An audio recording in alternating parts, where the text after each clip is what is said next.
Take it away, Andrew.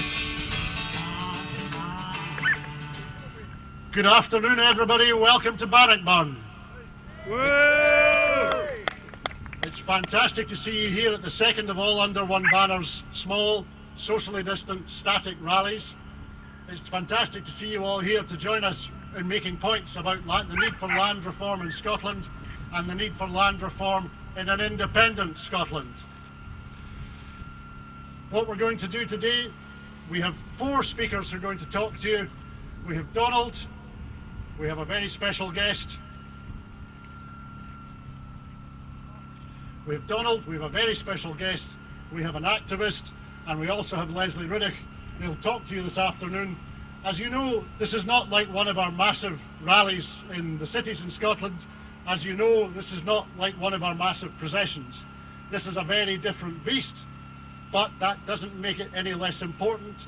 So it's fantastic to see you all here today, and I'm sure we'll hear some great speakers, we'll get some great photographs. It's great to see people out and about and talking again from across the movement.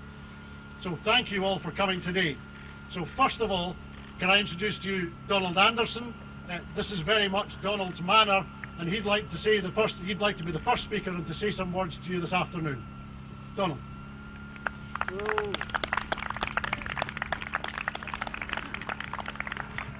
Welcome to the annual Bannockburn rally. We've just heard there's not that many people here because of a wee bug. But the main reason is for the sake of continuity, not the continuity over somewhere else, but continuity to keep the rally going because of the Public Order Act passed by a Labour government to stop us gathering, and it was. It's meant to stop fascists, but plenty of fascists without them to worry about. So it's keeping it going, and thanks for coming. Now normally, I write a speech the day before, and I usually leave it at the pub or forget it. And I looked at it just now and it's a lot of rubbish, so I'll try and forget it again. But first, a commercial, very commercial. There are 2 pamphlets on sale at £2 each, a bargain. It's called the Treaty of Union 1707. It's the exact text of the Union. Any comments? Now people talk a lot of rubbish about this Treaty of Union. There's the facts there, educate yourself. And here's one with comments on it, explaining where they broke it and how they broke it by Oliver Brown, who's long dead. But at least it's worth it. So that's a commercial over. You'll get him over there beside Andy, standing there with his bonnet on back to front. Incidentally, I've searched everywhere for one of these bonnets with a peak at the back and I can't find them. He'll sell them for £2 each. That's that. Now, before we start, behind us is a statue. A few weeks ago it was vandalised by graffiti, supposedly from the Black Labour movement. That's disgusting. We should all be kneeling down and saluting them. But it said that Robert the Bruce was a racist king. Racist towards who? Now Edward Plantagenet, Edward I, was probably one of the biggest racists on the planet, Plantagenet. He borrowed 10 times the national income of England to conquer Wales. And he borrowed the money off of Jewish merchants and refused to pay them.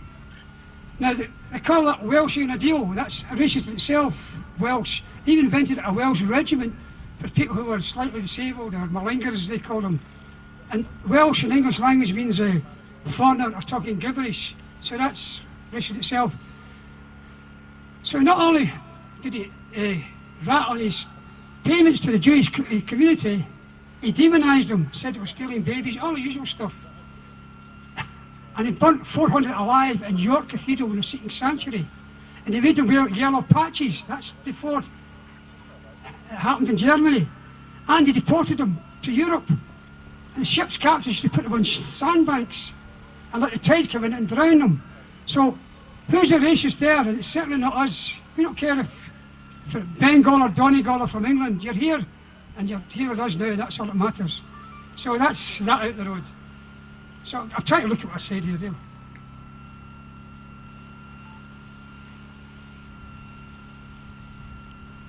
Right, I've got here, at the last general election, Jeremy Corbyn was cut off in a racist allegations, saying he was anti-Semitic. Well, incidentally, the Arabs are more Semitic than the Jews. He wasn't, but in a way he was racist towards Scotland because of all the anti-Scottish stuff. He said nothing about it. He supported Trident. He's a unionist. A lot of the Yes movement supported him. here voting for Blairites, you know. So all I'm saying here is now is it's time for unity. Bruce had to fight for unity, to fight for a civil war, a real civil war. And we've got a phony one in the press, and all we have to do to get independence, put a wee St Andrew's cross as your ballot paper. Now, Bruce had to take a lot of his enemies on board with new allies, and one of the people that fought for him at Bannockburn was Graham Menteith, who grassed up William Wallace. Now, Bruce got a hold of him, he was going to torture him, and said, "Give your allegiance to me." And he said, "I can't, I'm an honourable man, I've sworn allegiance to King Edward." And conveniently, King Edward died, so he changed sides. He's also our bro, one of the signatories. So quite a lot of changed sides by then. And you'll notice as we get nearer to independence, a lot of careerists were jumping on the bandwagon, some genuine, some not. And all sorts of infighting going on. And Bruce had a civil war after it. Even after the battle, independence was not recognised. So the Treaty of Northampton in 1328. And that's the end of the Wars of Independence then. So this time, we're not asking for independence, we're going to have to demand it. The irony is, the 2014 referendum helped the SNP to get a big majority the next time. They didn't win it, although we know it was fiddled. Didn't win it, they got a huge majority, but they couldn't claim independence because they said you've just had a referendum. So it's a catch-22. Now this time they're saying, there's 20 years elapsed, that's a generation, regards what the Tories say. We're going for independence this time. Now you can all fall out among yourself and divide, but you know what happens when you leave the herd? You get savaged by the wolves, you know. All I'm saying is unity without mentioning names or anything, or slagging anybody off. So I've just cut that short.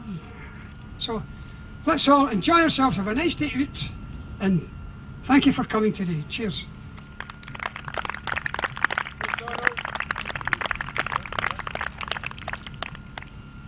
I apologise for coming back again, but I'll be brief and get off quick. I also want to apologise for that dog over there that was heckling Leslie Ruddock and other people. It's no my dog, it's Brian Quayle's dog there. It's hand up, that's his dog. Brian Quayle is a member of the CND, and he's always been arrested for lying down in front of nuclear convoys and chaining himself to the gates at Faz Lane. The man's a terrorist, these dogs worse. Now, so I'll be quiet. All I want to do was add a wee bit, if you don't mind, about the national distrust. Now, they think they own this land, but they don't. They own it in trust.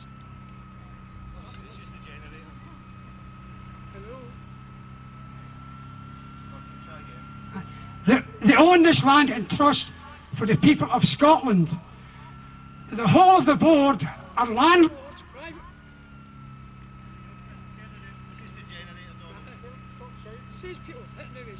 And eggs. The landlords, they're owned by landlords and title people. And look who they appointed as a poster boy, Neil Oliver. Now all of this morning the news came, they're granted £1.8 to subsidise this wee plot here.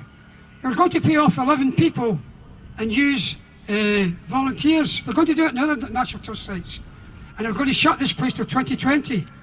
But the local MP and MSP, that's Bruce Crawford, Alwyn Smith, the council leader, Councillor Forrest, and the local councillor, Alistair McPherson, managed to get Fiona Hislop, the cultural secretary, to grant that money.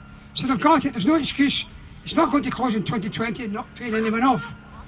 Now, most people don't know this, but in 2014, the 700th anniversary of the Battle of Bannockburn, the National Trust here was granted £33.5 million by the Scottish Government to do this place up. And it's hardly done anything different. What they did do was shut the public toilets so you couldn't have rallies here, and oppose this rally every year with excuses and condemnations. And last year they wanted us to pay over £1 million insurance just to come under grass, and we refused to pay it, of course. So this year there's not a big rally, it's not an issue, but it will be next year. And thankfully I'm retired, and all of Dunbanner will stand up to them, you know. So that's all I've got to say. National trust, national distrust, don't trust them. Nobody tells us to march on our land. We're coming and we're going to take independence. Thanks very much.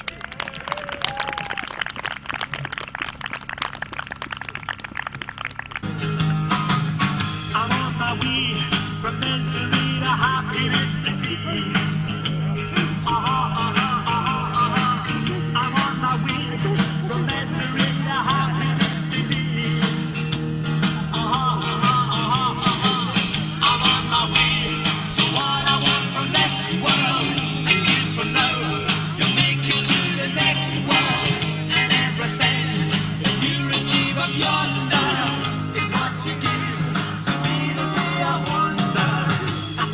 right.